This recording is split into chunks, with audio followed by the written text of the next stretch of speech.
Mode 4, the foundational approach.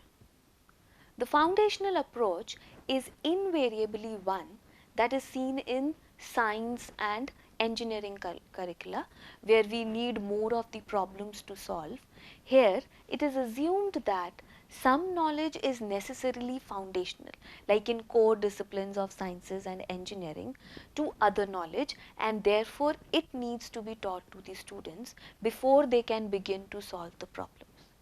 So here again, the first year of the program, the focus is on providing students with ample of teaching material, lectures, tutorial, their lab times, which will help them to understand, to build a foundation. That is why the foundational approach to the required knowledge, the concepts. In the coming years, the second or the third years, the students then utilize this foundation which they have built to solve the problems. So actually what we are doing is we are building up their foundations where the teacher involvement is heavy, and then preparing them by the time they are into their internships and all, then they are ready with the problem based learning where they can solve the real life problems. Very quickly now, actually all these 8 modes, they are based on the basic thing that first we build on the knowledge and then we come up to the different problem based scenarios to which we introduce the students. So whether it is foundational, whether it is shoestring or it is single module, we are emphasizing on that these modules say that first the teacher centered approach is to be there. How much, at what stage, in which year, that depends upon the kind of discipline, the people who are designing the curriculum and the people who are going to deliver as tutors. So the mode 5 is the 2-strand approach. In the 2-strand approach, problem based learning is seen as important, vital by the tutors, a very important component that is designed to maximize the use of both problem based learning and other learning methods simultaneously. So that is why it is regarded as a 2-strand approach. The tutors might want to implement it full-fledgedly, but then they do not do it but work it as a 2-strand approach, that both of them, they will go together. Sixth is a patchwork problem based. That means we are patchwork problem based learning. That is, we are introducing problem based learning just as a patch. Some students, they would come in here in this course just to acquire the problem based learning. That means they are not building upon the basic knowledge or the foundation. Problem based learning is simply introduced in the modules which are not meant to be run consecutively. Anyone can come and take on this problem based learning. That is why we say it is a patchwork. No foundation, no knowledge, it is only available to the students who are very willing and want an interface of the real world problems and want to work on these solutions. This is generally seen in Western countries where the students, they come and pick up a course of their choice, and this course may be picked only because it is a problem based curriculum. Mode 7, the integrated approach. The integrated approach, it is based on the principle that problem based learning is not merely a strategy but it's a philosophy. What we had advocated in the earlier lecture, that it is more of a philosophy.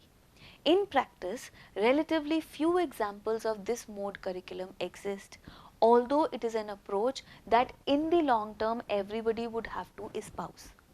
The curriculum exists in an integrated fashion so that all the problems, they are sequential and are linked both to one another across disciplinary boundaries. Actually, this is the purest form of problem based learning, purest form.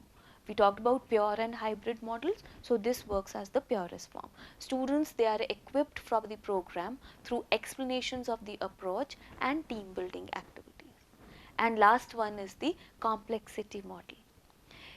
It seeks to embed the theorizing in a view of curriculum that reflects the fragmented world of both the learners and the curriculum designers. So it is complex in all possible senses, and when we are moving towards a change, it is not really possible to imbibe it. So that is why it remains complex. It is an approach to curriculum design that transcends subjects, disciplines, and university curriculum impositions and embraces knowledge, self-action, and curriculum organizing principles. Actually, practically, not many of the universities are adopting this because of the inherent complexity. It is one that this is actually that approach which seeks to provide for the students a kind of higher education that offers within the curriculum multiple modes of action, reasoning, reflection, along with the opportunities for the students to challenge, evaluate, and interrogate them. There are actually two things. One is problem based learning and another is project based learning. So they are actually two PBLs, problem based and project based. They are quite similar, very identical. They have similar pedagogic concerns, influenced by the real world problems, the complexities of the real world, and that is why both problem based and project based, they have very similar pedagogy.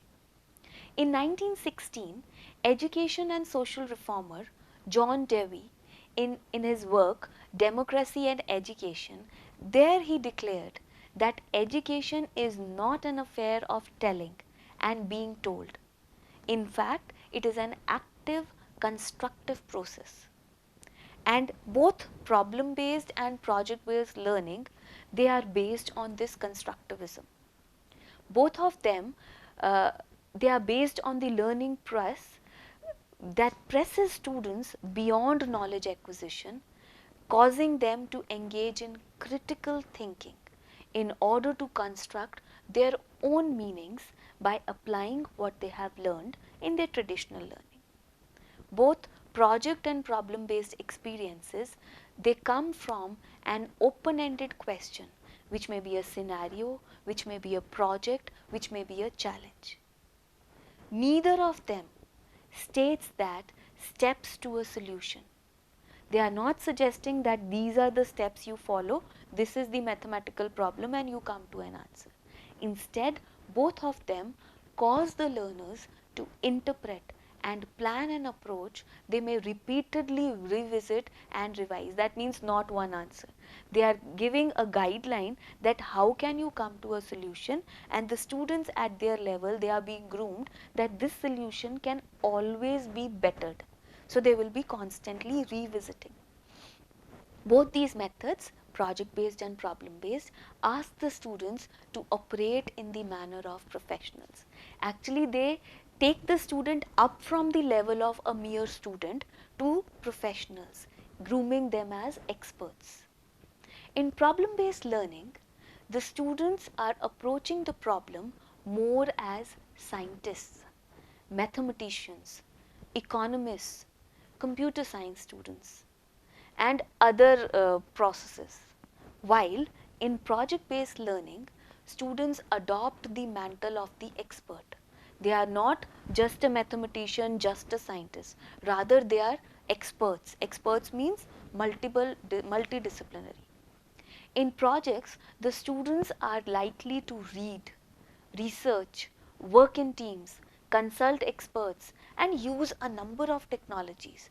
They will be writing, they will be creating media and speaking publicly in the process of the learning cycle.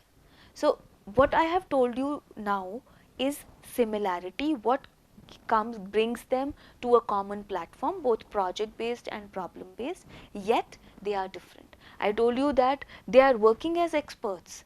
They may be working in problem based as mathematicians, scientists, but in project based they are working as experts. So these, what we discussed right now, these are the similarities. But yet, if there are two different pedagogical approaches, they are different. So now we talk about what are the differences or what are the distinguishing points between problems and projects. The differences between the two have to do with the focus, duration, and outcomes. We understand both of them are taking students across above the knowledge, but they differ with respect to focus, the duration, and the outcomes. A problem based inquiry frequently focuses on a mathematics or a science problem. That's why a problem, deriving its name from science or maths. And the study is completed in several class periods where they meet together and they come up with a solution. While in project based learning, it is purposely, specifically more interdisciplinary, and the duration of the unit of study may range from for a longer time. In case of problem based, it was a few lectures, a few periods. Here it could be days, weeks, because you just imagine a project in hand. So project would take some time to complete. So the duration of a project based learning or the outcome would come after a longer time in comparison to a problem based learning. In problem based learning, the path to answers might vary, but there is a desired right answer at the end. And in project based learning, the processes and the outcomes, they are more diffuse. So point is, where problem based would end when there is a solution to the problem. Okay, there may be two solutions, there may be three solutions, but in project based we are not coming to one specific thing, and it is widely diffused. So this distinguishes a project based learning approach with a problem based learning approach. Both of them very similar, but if we have to draw boundaries, if we have to differentiate, it would come from their duration, their outcomes, and their fields across which they diffuse. So more diffused would be project